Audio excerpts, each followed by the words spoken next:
sapore della nonna, el sabor de Italia en Caracas.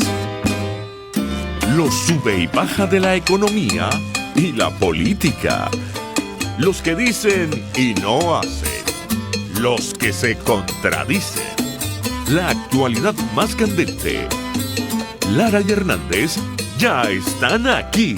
Ellos no saben nada y así nos va. Conciudadanas, conciudadanos, bienvenidos a una nueva emisión de su programa favorito de esta hora. Damos comienzo a una nueva jornada de lucha por la opinión libre y la información transparente a través de los micrófonos de su RCR 750 AM, donde lo bueno une. A partir de este momento, como todos los días, trabajamos para ustedes desde la Gerencia General de la Estación, Jaime Nestares, en la Gerencia de Producción, Wilix Arcaya, en la producción, Kenger Jaramillo, en los controles, César González, y en la conducción, Daniel Lara, y quien les habla, Neomar Hernández.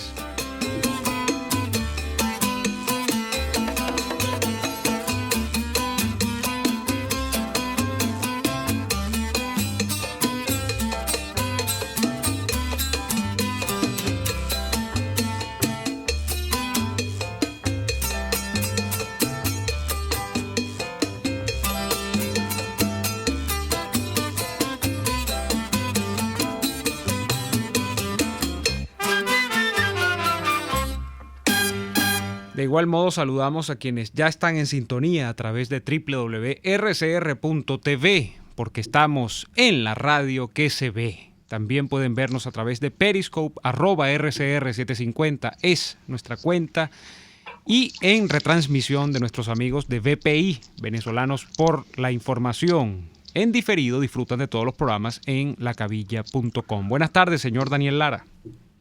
Buenas tardes, Neomar. Saludos para ti y para toda la audiencia que a esta hora, desde distintos confines del mundo, se conectan con nosotros gracias a la poderosa señal de RCR 750. Especial saludo a quienes nos ven fuera de Venezuela a través de nuestra página rcr.tv y de las distintas plataformas de YouTube, TuneIn y otras metodologías más que se han encontrado para hacer llegar aún más lejos la voz de los venezolanos y lo que está ocurriendo en Venezuela, y también de lo que ha ocurrido durante todos estos años, de lo que se ha investigado fuera de Venezuela, y que dentro de Venezuela cada vez es más difícil para algunos decir qué es lo que está ocurriendo.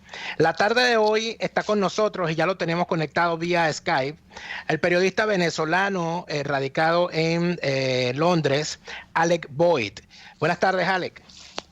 Pues muy buenas tardes, Daniel. Muchas gracias por invitarme a tu programa y de verdad un honor participar con ustedes. El honor es nuestro desde acá, desde Alemania, donde yo me encuentro, y Neomar Hernández desde nuestros estudios en Caracas. Estamos muy interesados, Alec, en saber, en principio, agradecerte la deferencia por permitirnos conversar contigo. Pero, Alec, tú has desarrollado durante varios años ya una labor de investigación que, a través del portal que diriges, Infodio,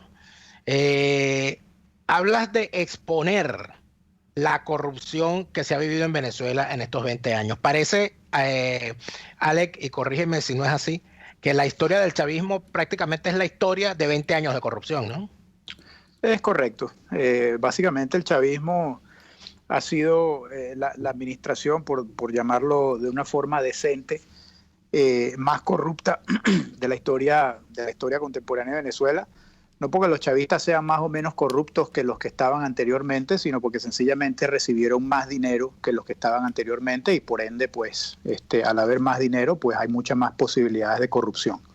Pero efectivamente la corrupción del chavismo empezó, recordemos, inclusive antes de que Chávez llegara a la presidencia, pues, si nos remontamos a aquellos tiempos de Michelena siendo el director de campaña de Chávez y aceptando fondos del Banco Bilbao Vizcaya, cuando era prohibido expresamente por la Ley Orgánica de Participación del Sufragio y Participación Política de los partidos en Venezuela de recibir donaciones por parte de compañías e individuos en el extranjero, cosa que Chávez hizo. Y bueno, eso fue, digamos, que el comienzo.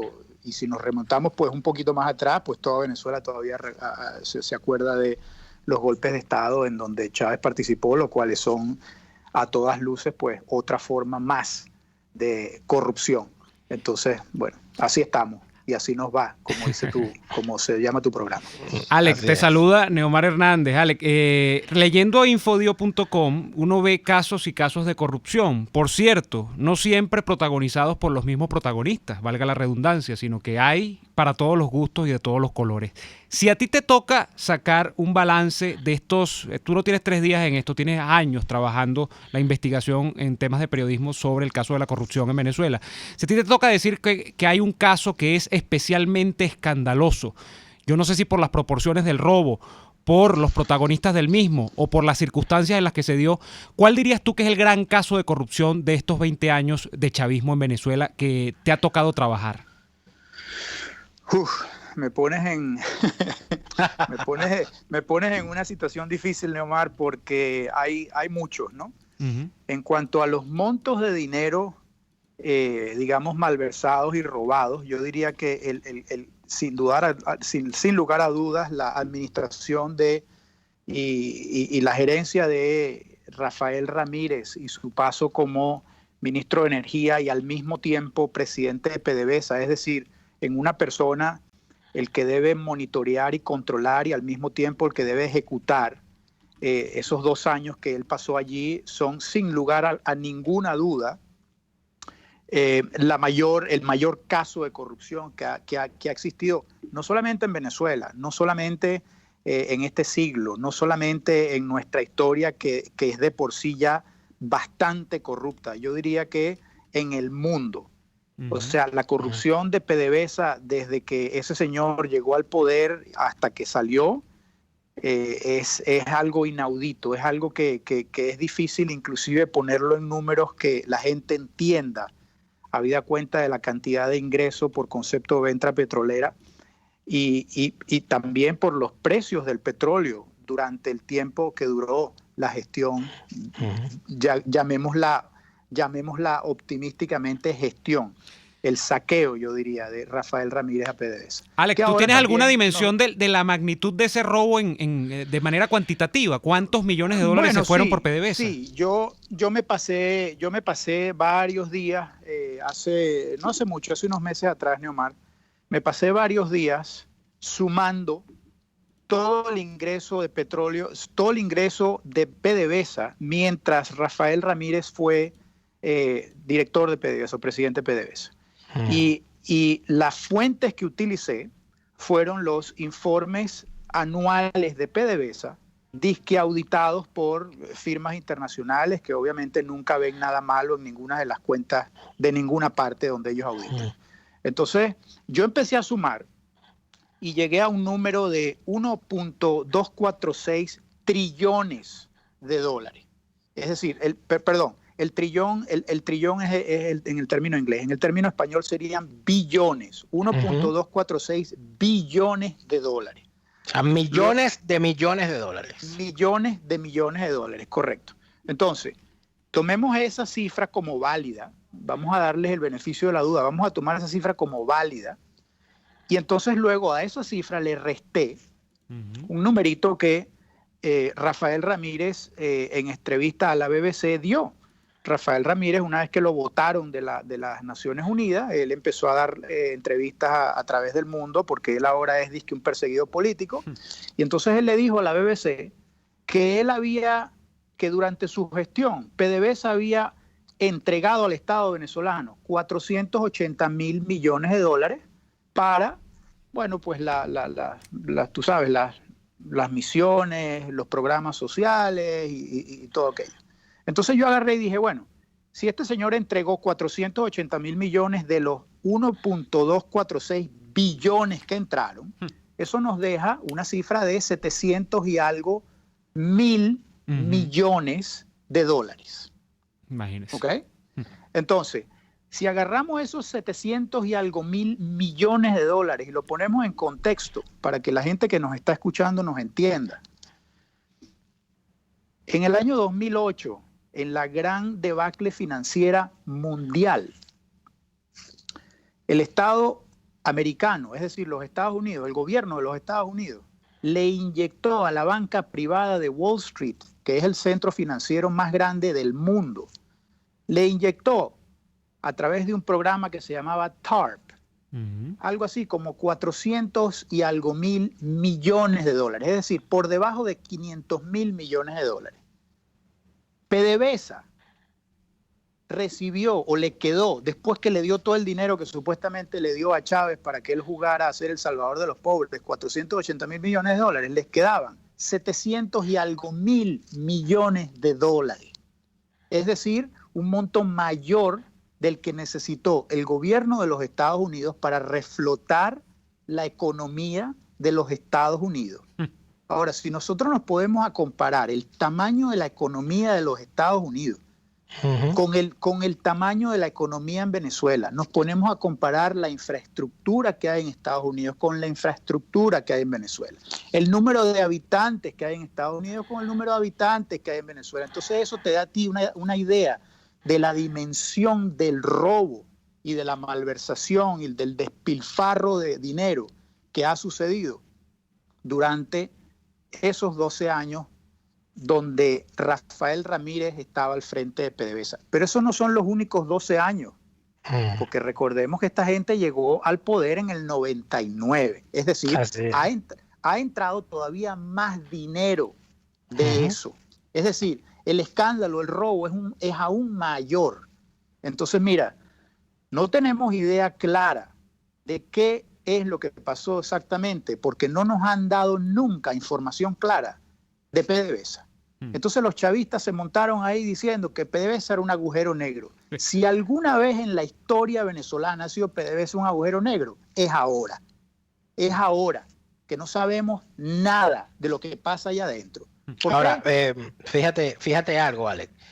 Que si sabemos algo es que ese dinero invertido en Venezuela no está. Eso no se lo gastaron en escuelas, no se lo gastaron en hospitales, no se lo gastaron en mejorar la calidad de vida del venezolano, ni en colocar a la economía venezolana entre las primeras del mundo, que podría hacerlo con ese gran flujo de dinero.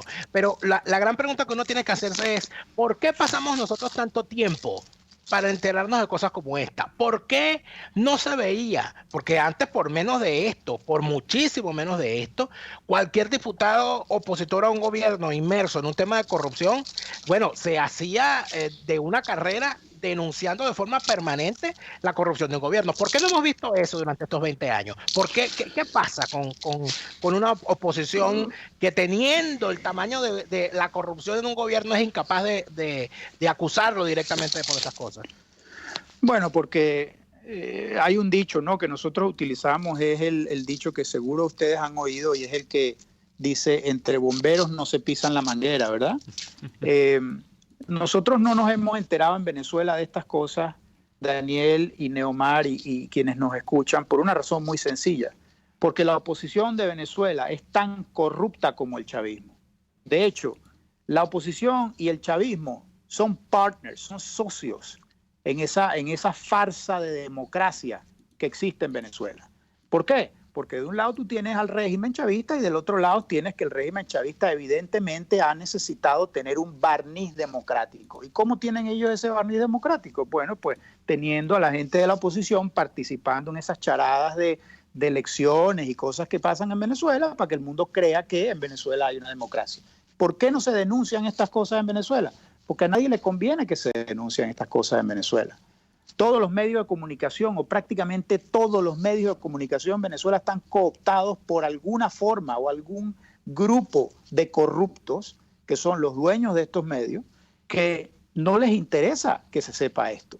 O sea, sin irnos muy lejos, todas las ventas de los medios de comunicación que han sucedido en Venezuela en los últimos 5 o 6 años, la cadena Capriles, Globovisión, El Universal, es decir, todos han sido comprados por la boliburguesía. Y los que no han sido comprados por la boliburguesía, como por ejemplo el Nacional, entonces, ¿quién mantiene al Nacional? Al Nacional lo mantiene Danilo Díaz Granado. ¿Quién es Danilo Díaz Granado? Es otro ampón boliburgués que está metido en cuanto guiso Dios creó desde que se ponían las bombas en Caracas a principios de los 90, por Dios. Ese es el financista del Nacional. Entonces, cuando tú tienes a ese tipo de dueños detrás de los medios, ¿qué interés puede haber en esos medios de hacer las denuncias que hace uno? Ninguna. Ninguna. Y por eso es que no nos enteramos. Nos enteramos porque, bueno, gracias a Dios o a la providencia, hay Twitter, hay mensajes, hay redes sociales. Ahora cualquier persona medianamente inteligente y con una conexión de internet se puede enterar de lo que quiera enterarse. El que no está enterado no es porque no hay información. No está enterado porque no le da la gana de enterarse. Alex, una simple curiosidad sí. Antes de seguir. Bueno, tenemos que hacer el corte. Te pregunto rápidamente. Antes de esta entrevista del día de hoy, en tiempos recientes, ¿tú habías recibido invitación de algún medio grande en términos nacionales en Venezuela para divulgar tus investigaciones?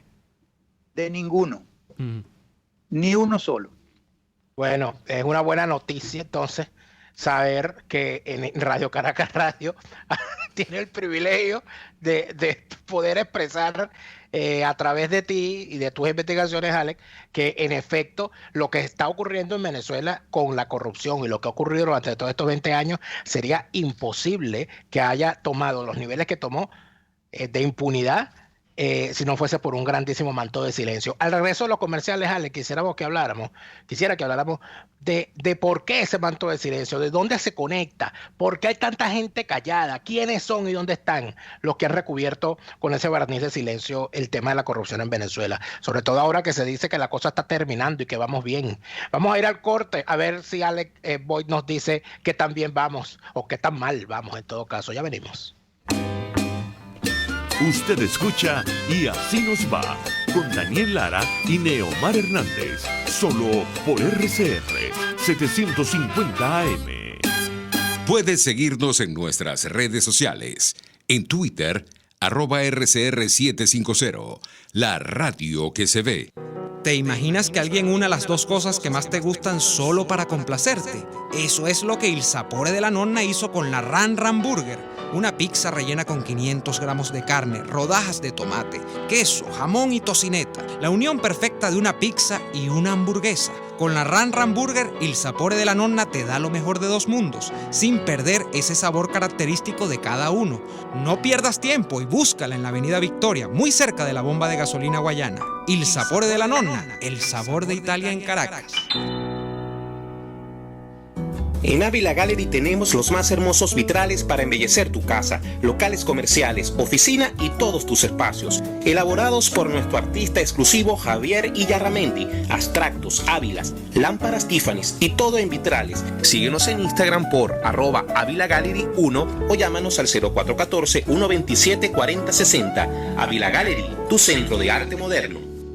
RCR 750 AM. Porque lo bueno une.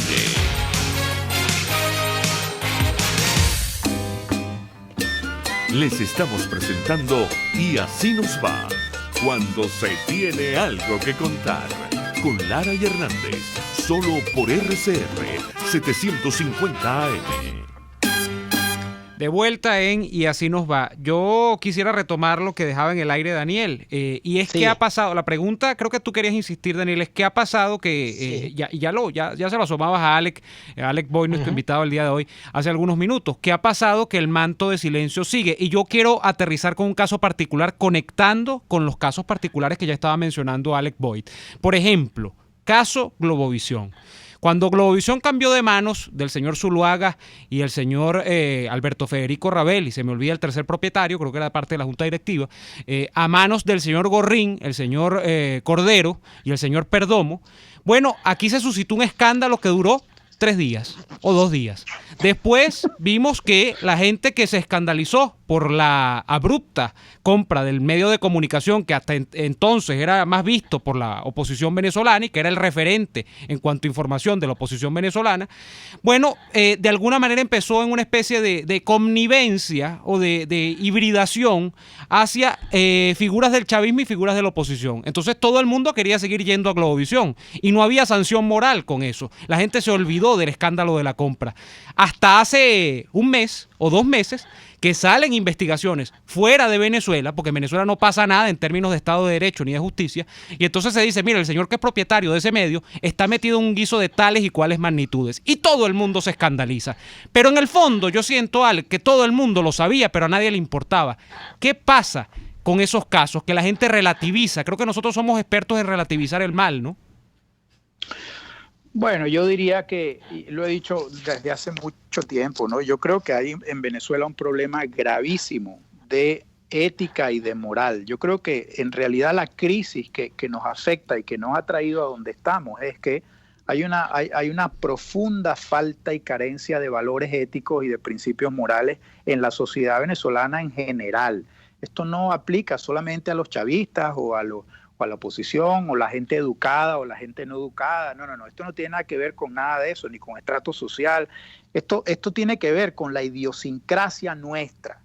Y hasta que Venezuela y la sociedad venezolana en su conjunto no se den cuenta y no asimilen lo pernicioso de la permisividad para con la corrupción, pues Venezuela va a seguir siendo una república bananera hasta, bueno, por sécula seculorum, porque no hay otra alternativa, no hay otra opción.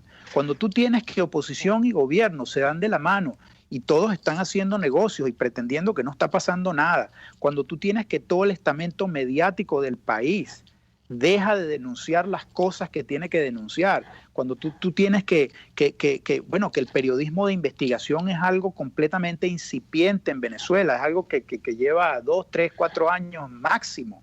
Es decir, si la Contraloría Social no funciona, si la independencia de justicia no funciona, si las cortes no funcionan, si los cuerpos policiales no investigan, si los políticos tampoco están interesados, entonces tú me dirás a mí, ¿cómo se le pone un parado a esto? Es imposible.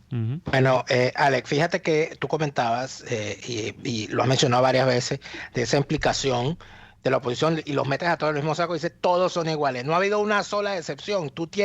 Cuando tú dices que todos los opositores, los dirigentes opositores han estado metidos en las redes de corrupción, ¿dónde los has encontrado? En la radiografía que has hecho, ¿dónde están y quiénes son? Bueno, mira, yo obviamente sería ignorante e irresponsable de mi parte nombrarlos a todos, puesto que yo no los he investigado a todos, porque soy un solo hombre y no tengo tiempo para investigarlos a todos. Pero lo que te puedo decir es que a los que sí les vengo siguiendo la pista desde hace mucho tiempo, oye, no me he encontrado al primero que esté limpio.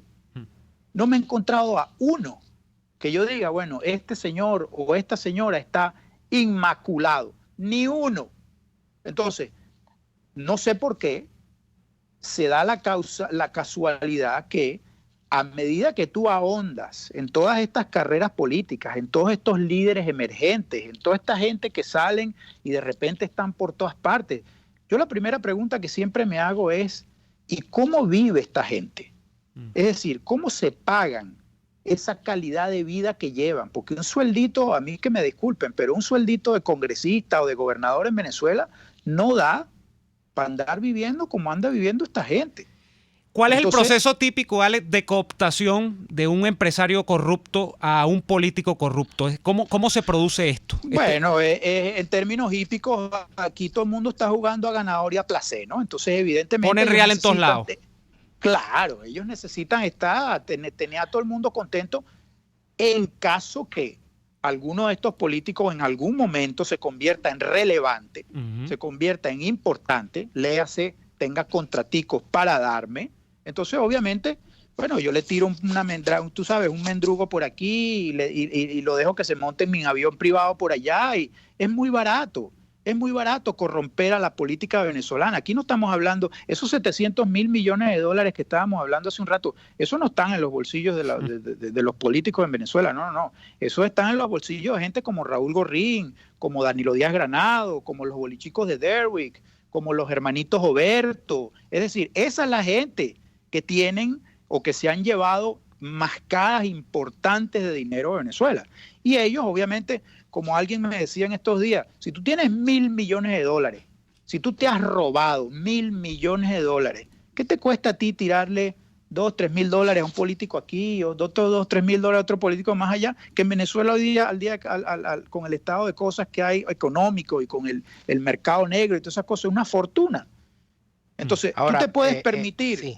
Como empresario, entre comillas, de estos boliburgueses de estos que abundan ahora en Venezuela, es muy fácil para ellos tener a la clase política entera cooptada, entera. que es muy barato.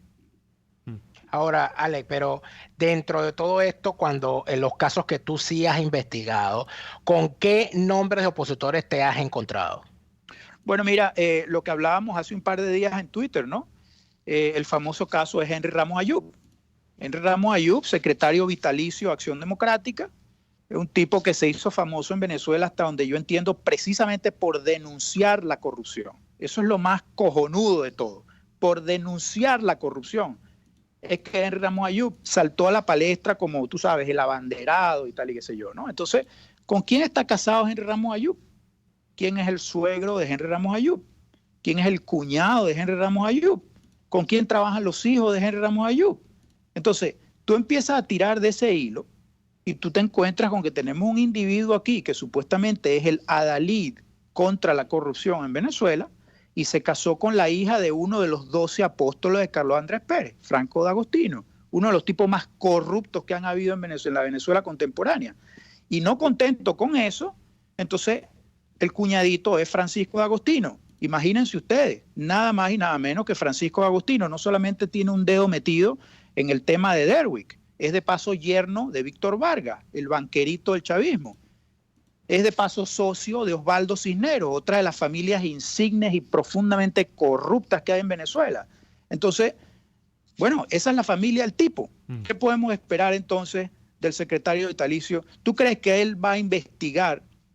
O mejor dicho, cuando la oposición ganó la Asamblea Nacional, o la mayoría en la Asamblea Nacional, se formó una comisión allí anticorrupción. No sé si ustedes se acordarán de eso. Claro. Y yo tuve la oportunidad de conversar con Freddy Guevara al respecto, y yo me le puse a la orden a Freddy Guevara para lo que ellos necesitaran. Yo dije, oye, yo no he hecho mucho, pero lo que yo he hecho y la información que yo he recabado está a su orden y disposición para lo que ustedes necesiten. Y lo primero que le pregunté a Freddy fue, oye, Freddy, ¿lo tuyo es en serio o es una guachafita? Y él me dijo, pero ¿a qué te refieres? Le dije, bueno, porque si tú eres el presidente de esta comisión, al primer individuo que hay que investigar es a Henry Ramos Ayub. Y la respuesta de Freddy Guevara es, no, a Henry Ramos Ayub no lo podemos investigar porque es que tenemos un pacto político con Henry Ramos Ayub y somos aliados y por ende no vamos a tocarle mucho, tú sabes, a la familia y tal. Entonces, eso te da a entender muy rápida y claramente el porqué de la situación en Venezuela. O sea que Freddy Guevara te dijo tan temprano como en 2016 que ellos no podían investigar a Henry porque tenían un pacto con él. Es decir, que aquí la investigación sobre la corrupción sigue cubierta en función de pactos políticos. Bueno, pero por supuesto, tú no has visto el hashtag de que con mis corruptos no te metas. Eso es claro, una verdad como una catedral. Claro que lo he visto porque lo inventé yo. Bueno, perfecto. Por eso te lo digo. Pero fíjate algo, hay algo, Ale, cuando vamos a hacer otro corte comercial, hay algo que seguramente tú te has encontrado y que nos hemos encontrado todos los que de alguna manera hemos hecho recorridos por los periódicos de este país, de Venezuela, desde hace mucho tiempo, que se repiten los nombres de los corruptos.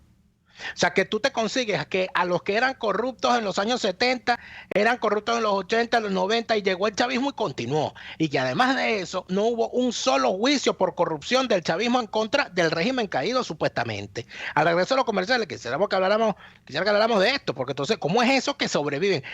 ¿Será que los corruptos venezolanos son una raza especial? Que no les cae un meteorito, son más resistentes que los dinosaurios. Vamos a ir al corte. Ya venimos con más de esta conversación con el periodista venezolano Alex Boyd. RCR les está presentando a Lara y Hernández en Y Así Nos Va por sus 750 AM. Después del programa siempre me provoca un dulce. ¿Qué mejor que matar el antojo con un rico helado de Il Cuore di Gelato? Los maestros del helado artesanal italiano. Las bajas de azúcar tienen remedio con los ricos helados que preparan en Il Cuore di Gelato. Stracciatella, brownie, amarela, Nutella y un sinfín de sabores impresionantes. Visítalos en el nivel feria del Centro Comercial Multiplaza El Paraíso, frente a las escaleras mecánicas. Il Cuore di Gelato, helados que llegan al corazón. Hay muchas empresas de courier, pero solo una con la que envías rápido, seguro y al mejor precio. En tuplata.com.be manejan tiempos récord. Despachando los viernes, recibes tu paquete a los 3 o 4 días, si el envío es aéreo, y a las 3 o 4 semanas, si es marítimo. Y si vives en el interior del país, no te preocupes. Tuplata.com.be tiene cobertura nacional. Entregan directo en Maracay, Valencia, Barquisimeto, Maracaibo, Puerto La Cruz, Puerto Ordaz y Maturín. Puedes pagar en bolívares. Envíos tuplata.com.be, la tarifa más baja y en el menor tiempo. Puedes seguir nuestra programación a través de rcr.tv, la radio que se ve. Cauchera Fran Luis te ofrece cauchos nacionales e importados de las mejores marcas y en todas las medidas, al mayor y de tal. Para mayor información visita @Cauchera San Luis en Twitter, Instagram y Facebook. O llama al 0412-815-6712. Cauchera Fran Luis, tu mejor opción. RCR 750 AM, porque lo bueno une.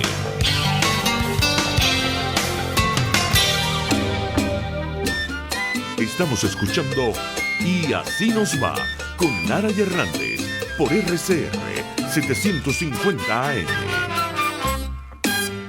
Se dice que en su momento, así es, Daniel, se dice que en su momento, cuando se cimentó la democracia venezolana, muy imperfecta, pero democracia al fin, Betancur pensó en crear una fuerte clase empresarial nacional que de alguna manera sustituyese a la antigua clase empresarial que en algún momento le había arrimado el hombro a Marcos Pérez Jiménez y al gomecismo inclusive.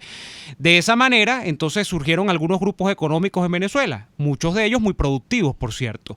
Luego hay una leyenda que habla incluso de un enfrentamiento entre Betancur y Carlos Andrés Pérez, porque Carlos Andrés Pérez justamente se rodeó de un grupo que en la cultura popular se conoció como lo que Alec acaba de referir, el grupo de los 12 apóstoles. Y entonces se dice que estos grupos, más que productivos, fueron grupos que lo que buscaban era medrar dentro del Estado venezolano. Y de allá hasta acá, bueno, ha corrido muchísima agua. Y entonces uno empieza a ver nombres como, por ejemplo, los que se han acuñado en tiempos recientes como el de llamados bolichicos. De tal manera que lo que ocurre es que en 40 o 50 años de historia en Venezuela, siempre hay como nuevos grupos empresariales, si es que cabe el término empresario, o grupos económicos que se arriman al poder porque lo que buscan es medrar dentro del Estado venezolano frente a una cultura económica que te hace prácticamente dependiente del presidente de turno para obtener contratos y todo lo demás. Alex, si uno se pone a preguntarse sobre esos grupos que Daniel dice que parecen que son como dinosaurios, ¿son los mismos de ayer? ¿Son una hibridación con grupos nuevos que han emergido en estos 20 años? ¿Y por qué? ¿Qué pensó Chávez cuando dejó que tanta gente se hiciera tan millonaria a la sombra del poder en Venezuela? ¿Pensaba Chávez realmente sustituir a los antiguos grupos económicos o tenía algún objetivo real más allá de dejarles robar? No, mira, yo creo que Chávez, y esto es una opinión muy personal mía, y es muy probable que esté equivocada, pero mi perspectiva sobre eso es lo siguiente. Chávez sencillamente aplicó la misma fórmula de Gómez, es decir, Chávez creó programas sociales para cada uno de los estratos sociales de Venezuela. Entonces, para la gente humilde, para la gente pobre, él llegó Misión Barrio Adentro y tal y qué sé yo, para que la gente se metieran ahí y agarraran una platica. Para la clase media, el cadivismo. Todo el mundo en Venezuela, a pesar de todo lo que despotrican del chavismo, ahí estaba todo el mundo dándole la tarjetica y viajando y tal y qué sé yo, y sacándole plata a eso. Y luego, para la clase alta o digamos la empresarial, lo cual es una incorrección desde mi punto de vista llamarlas así, pues todos estos guisos de colocaciones de bonos, de contratos con PDVSA, de contratos de proyectos de infraestructura, etcétera. Entonces, para cada uno de los estratos sociales de la sociedad venezolana, el chavismo inventó algo para que la gente medrara del Estado. Empresario, desde mi punto de vista, es alguien que agrega valor, es alguien que aporta algo, que crea algo. En Venezuela, ¿cuántos de esos hay? No hay mucho.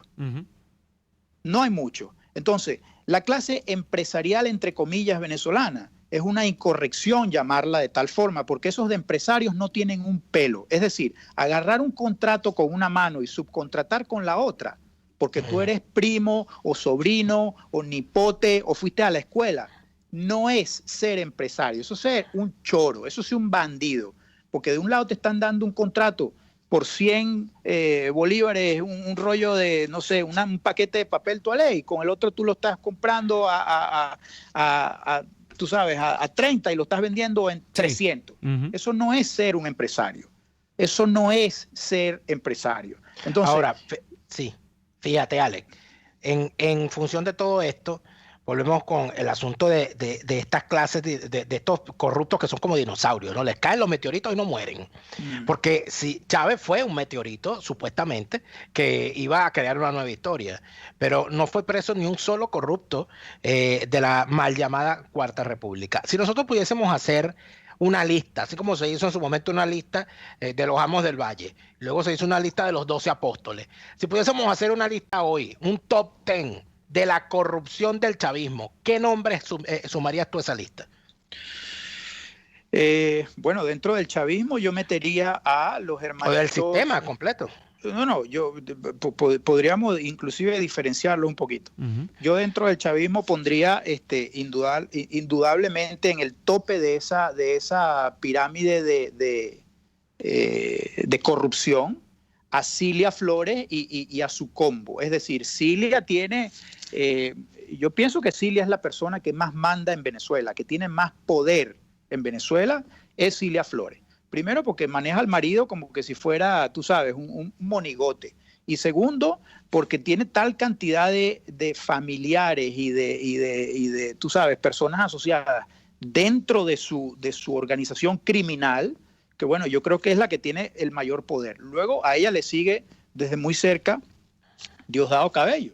Diosdado Cabello es un tipo que ha estado, tú sabes, en la sombra muchos años, no le gusta ser... Él ha, inteligentemente, creo yo, ha tratado de mantenerse un poquito que otros se lleven el crédito y él está siempre por detrás como haciendo todos los guisos.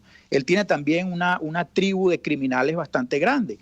Luego tenemos, por supuesto, a los hermanitos Rodríguez, a Jorge y a Delcy, que son de armas tomar. Luego tenemos a Tarek el Alzheimer y todo su combo nuevo de gente que está por ahí. No nos podemos olvidar, por supuesto, del gran Rafael Ramírez y al Baldós Sansó y a la esposa y a los Neri Bonilla. O sea, hay muchas tribus dentro del chavismo que han tenido tradicionalmente mucho poder. Y dentro de la oposición, eso es dentro del chavismo. Luego tenemos a la boliburguesía. En la boliburguesía tenemos familias como... adoptando la idea de Daniel sobre los dinosaurios. Bueno, la familia Capriles, yo diría que es uno de los dinosaurios más efectivos de todos. Son como las cucarachas, los tipos nunca se mueren. Entonces, ¿te refieres a la familia Capriles, antigua dueña de la cadena Capriles, no? A los antiguos dueños de la cadena Capriles, efectivamente. Entonces, por un lado tenemos al señor Miguel Ángel Capriles López, señor entre comillas, que todo el mundo respetaba en Venezuela, que era un tipo, tú sabes, súper chévere, y el diario Últimas Noticias era el diario en donde se imprimía la mayor cantidad de propaganda, acordémonos, del chavismo. Eso se convirtió en un libro de repente porque el chavismo toda la propaganda la publicaba ahí. Y entonces pusieron a Eleazar Díaz Rangel ahí, supuestamente profesor yo no sé de qué, pero ahí lo pusieron como para que el tipo fuera, tú sabes, el editor de eso. Y eso fue una máquina de imprimir dinero durante muchos años hasta que la vendieron. Pero la familia Capriles no es solamente Miguel Ángel Capriles. La familia Capriles también es el Coco Capriles. ¿De ese quién habla en Venezuela? De Armando Capriles, ¿quién habla? ¿Quién es ese señor? Bueno, yo creo que es primo hermano, primo, tío, alguna vaina así. No desenvaine, Alex, no desenvaine que no estamos en esgrima ahorita. Por favor. Es muy cercano, ha sido socio durante muchos años de el otro Capriles, y es un tipo que desde, hasta donde yo entiendo, finales de los años 80, ya estaba él colocando dinero de gobernaciones y de alcaldías en diferentes bancos amigos para ganarse su comisión. Entonces, obviamente, él ha ido metamorfizando sus servicios sus servicios a la boliburguesía. En aquel momento eran los corruptos de la cuarta, ahora es la boliburguesía. Entonces el tipo se ha hecho de oro. De ese señor nadie habla. Y ese señor entra y sale por todas partes. Era el padrino de Tobías Nóbrega, después era el padrino de Nelson Merente, es decir, él que ha cocinado mucho de los guisos de bonos a nivel internacional, y nadie lo destapa. Luego tenemos al rey de la basura, al que mencionaba hace un rato, al señor Díaz Granado, que también está metido en guiso junto con Ramiro Gelmeyer, o sea, una gente ¿Y por qué lo llamas el rey de la basura?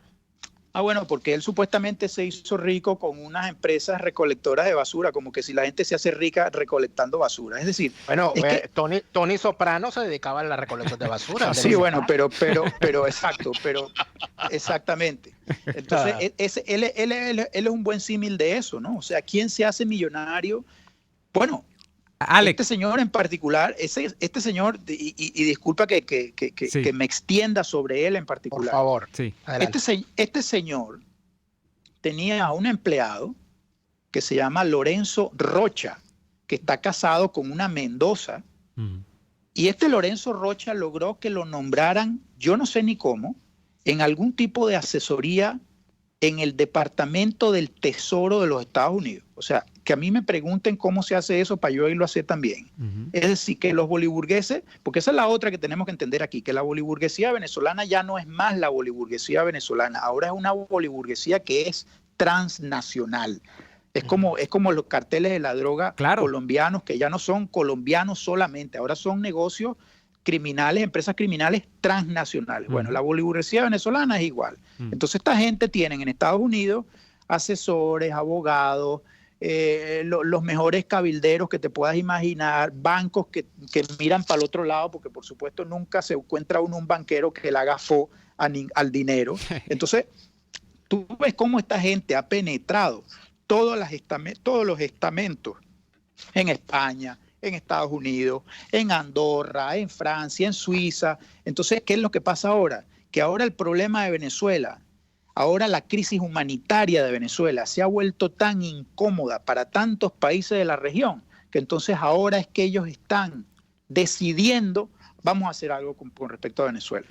Los que llevamos 20 años diciendo, oye, métanle el ojo a esto, porque aquí hay un problema grave, tenemos 20 años escuchando, no, tú sí eres exagerado, no, eso no es así, no, yo no creo, aquí no, vale. Ajá.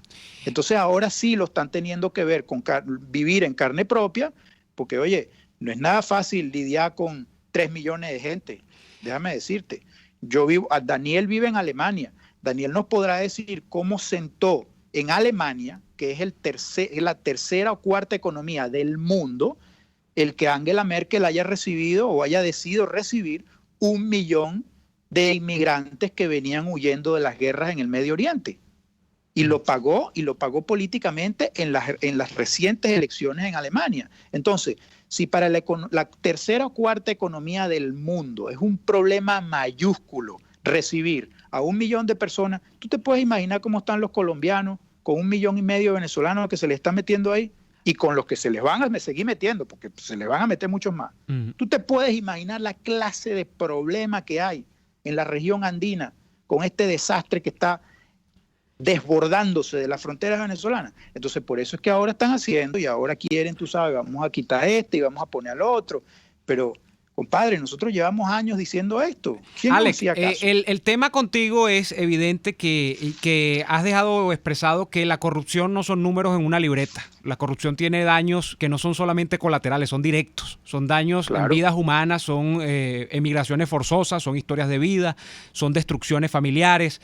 Es una cantidad, un problemón que no se circunscribe a la geografía racional, es un problemón mundial. Ahora, hay mucha gente preocupada acá, la gente está en sintonía, y dicen, caramba, con el caso de Freddy Guevara, por ejemplo, que tú llegaste a entenderte directamente con él, hay gente que dice que, bueno, Freddy Guevara en su momento denunció a Rafael Ramírez, cuando Rafael Ramírez estaba como en eso de ser y no ser, estaba en el cambio de, como el paso de la adolescencia a la adultez, no se sabía en qué estaba Rafael Ramírez, y justamente Freddy Guevara, por eso, dice mucha gente, es injusto decir eso de Freddy Guevara, porque Freddy Guevara terminó en la Embajada de Chile, está metido allí todavía, o sea, fue perseguido por el gobierno, y mucha gente dice, caramba, pero de verdad no hay nadie en quien creer en la oposición, es como injusto generalizar, nos dicen por acá. ¿Tú de verdad piensas que no hay hueso sano, Alex?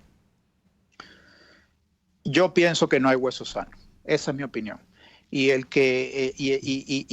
vuelvo y repito, yo no reclamo aquí ni pretendo ser infalible, pero en mi experiencia, después de estar más de 16 años estudiando únicamente el fenómeno de la corrupción en Venezuela, yo no he encontrado un hueso sano en esas esferas.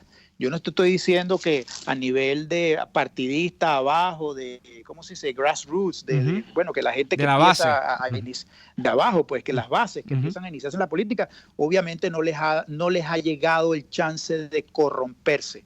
Pero los que están allá arriba, bueno, el que esté libre de pecado que tire la primera piedra.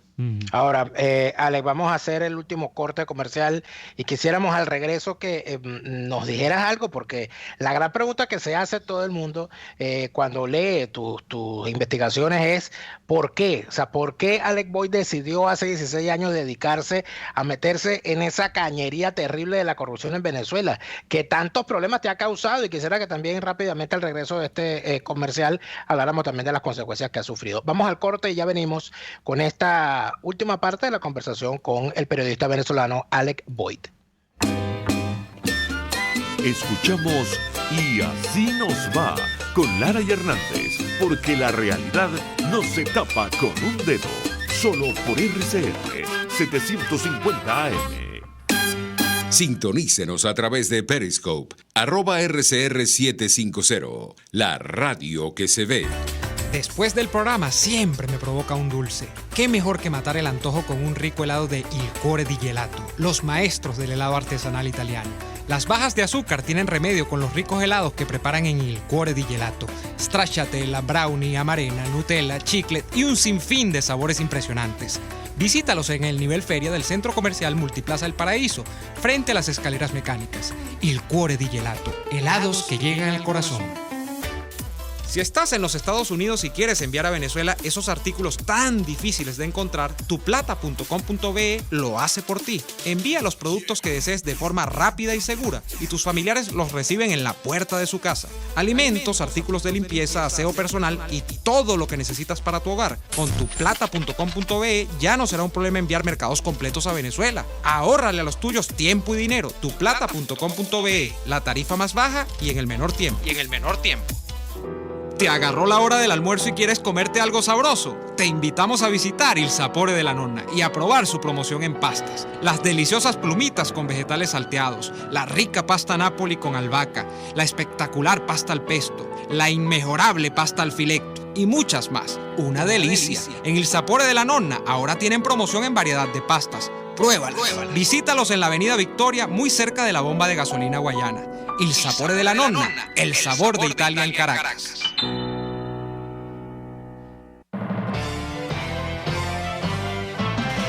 A las 6 de la tarde, la entrevista. Siempre damos la cara. Exponemos nuestra opinión, duélale a quien le duela. Y difundimos la voz del pueblo porque es la voz de Dios. A las 6 de la tarde, la entrevista. Soy Miguel Ángel Rodríguez y estoy contigo por RCR, porque lo bueno une.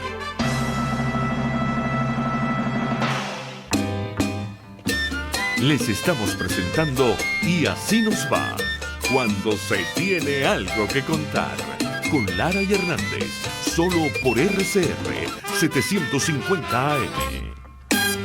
En alguna oportunidad leí el Twitter de Alex Boyd y decía, y en esto apuntaba la pregunta de Daniel, que tú querías ser, Alex, una especie de Simon Wiesenthal venezolano que se dedicase luego de todo el paso de esta tragedia a investigar y a ir por el mundo investigando dónde se habían metido cada uno de los chavistas, y no solamente los chavistas, los boliburgueses, los corruptos, que habían hecho dinero en estos 20 años y quizás más, y llevarlos no a un paredón de fusilamiento, sino ante la justicia, pero la justicia de verdad. ¿Qué te motivó realmente a emprender esta una cruzada por la lucha contra la corrupción? Mira, yo estaba estudiando aquí en Londres. Mi interés y mi plan era venir aquí a estudiar y devolverme a Venezuela a trabajar allá. Y yo estando estudiando aquí, me enteré que Chávez iba a venir a Londres a participar como ponente en una conferencia de derechos humanos. Y a mí eso me sonó como muy raro, ¿no? Yo dije, pero bueno, si este señor lo pillaron dando un golpe de Estado, este señor es responsable directo de muertes en Venezuela, de personas inocentes en Venezuela, ¿qué hace este tipo dando una ponencia en una conferencia de derechos humanos? Entonces yo me puse a averiguar, porque eso no me olió bien, y me di cuenta que efectivamente Chávez había pagado $137,000 para que le dieran el chance de venir a la Universidad de Oxford, no olvidemos, de ponente, tú sabes, a participar como ponente. Entonces, ese fue mi inicio, ese fue mi bautizo de fuego, fue ese. Entonces, a partir de ahí yo dije, bueno, yo a esta gente hay que investigarla, porque evidentemente donde quiera que uno mete el ojo, lo que consigue es, tú sabes, inmundicia. Entonces, eso fue el primer paso.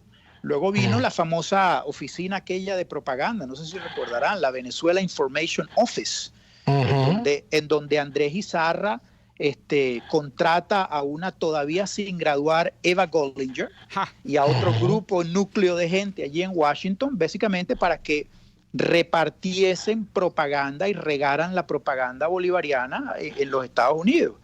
Entonces, eso no lo hacían de gratis, por supuesto. Eso toda esa gente cobraba por eso.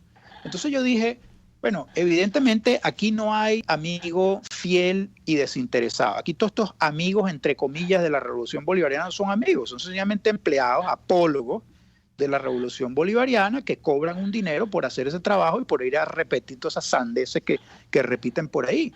Entonces, mientras tú más ahondas en todos estos temas, pues más te das cuenta que lo que hay es dinero de por medio, duro. Y así como esto, te puedo hablar del famoso Pablo Iglesias, que ahora es supuestamente un ídolo de masas ahí en España. Ese señor es empleado del chavismo, por Dios. Igual que el otro, ¿cómo se llama? Monedero y el Errejón. Es decir, donde quiera que tú le metas el ojo a esto, donde quiera, como yo decía en un video en estos días, donde quiera que hay un caso grande de corrupción a nivel internacional, ahí está Venezuela, ahí están los petrodólares que son de todos nosotros, que han sido dilapidados en este tipo de aventuras completamente futiles y que no le han reportado ni un solo beneficio a nuestro país. Porque a mí que no me vengan a decir que los chavistas viven mejor hoy día de lo que vivían hace 20, 30 años atrás, gracias a las estupideces que dice Eva Goldinger. Entonces, eso es lo que sucede en Venezuela y eso es lo que ha sucedido. ¿Y qué ha sucedido con Alex Boy? Ya nos quedan 2 minutos, Alex. ¿Qué ha sucedido contigo en lo personal cuando ejerces esta cruzada? Te han difamado mucho, he visto. A Henry Ramos Alub tus denuncias como que no le han gustado. Últimamente, lo último que hiciste de meterte con ese pobre señor mayor fue sacar a la luz una prueba que vincula a su hijo con el negocio petrolero. ¿Qué te ha costado, Alex, con toda esta cuestión? Bueno, mira, yo quisiera dejar a la audiencia que nos escucha hoy con la siguiente pregunta. ¿Cuántos venezolanos que escriben en un idioma distinto al español o al castellano, que viven a 8.000 kilómetros de distancia de Venezuela, les han asaltado el apartamento, le han robado las computadoras, le han asediado a la familia y le han amenazado a las hijas con abusarlas sexualmente por exponer la corrupción?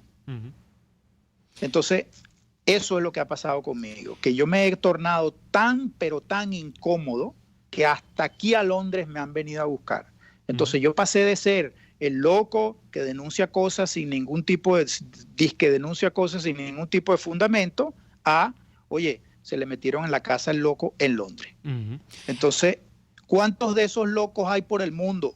Locos venezolanos, ojo, por el mundo, que hayan sufrido esas consecuencias. ¿Cuántos locos pueden decir el secretario vitalicio de Acción Democrática se presta para una campaña de descrédito fundamentada en alegatos falsos, anónimos, en pruebas inexistentes? Bueno, mi mamá se murió en 1983 de cáncer. A mi mamá la revivieron no solamente los chavistas, Henry Ramos Ayub también la revivió y la puso a mandar droga, a liderar una banda de mulas en el 2006, no te la pierdas, en el 2006. Es decir, la señora estaba, tú sabes, ya descansando en paz y me la revivieron y me la pusieron a mandar droga junto Alex, conmigo y mi hermana. Ha sido un gusto conversar contigo esta tarde. El tiempo se nos acabó. Alex, se nos quedó el tiempo corto, Alex. Te agradecemos muchísimo esta conversación y te comprometemos para cuando consideren necesario otra vez seguir exponiendo el tema de la corrupción, que cuentes con este programa, porque nosotros, si algo hemos hecho en estos 6 años frente a estos micrófonos, es no callarnos frente a situaciones como esta. Alex, muchas gracias. Muchísimas gracias a todos ustedes y por favor no se callen nunca. Gracias, haremos lo que podamos mientras se pueda. Gracias a Alex Boyd, nosotros invitamos porque, bueno, obviamente todo lo que él tiene investigado no se puede exponer en una hora de programa. Yo les invito a leer mucho, hay mucho material en inglés, otro está en español, en su portal infodio.com. Pásense por allí, revisen los criterios de investigación de Alex, que tiene no 3 días en esto, vean toda la cantidad de papeles que están adjuntados allí y, bueno, saquen sus propias conclusiones. Tenemos que despedirnos, Daniel, por el día de hoy. Nos vamos, les agradecemos muchísimo habernos escuchado y le pedimos por favor que nos acompañen de nuevo en nuestra próxima emisión. Hasta entonces.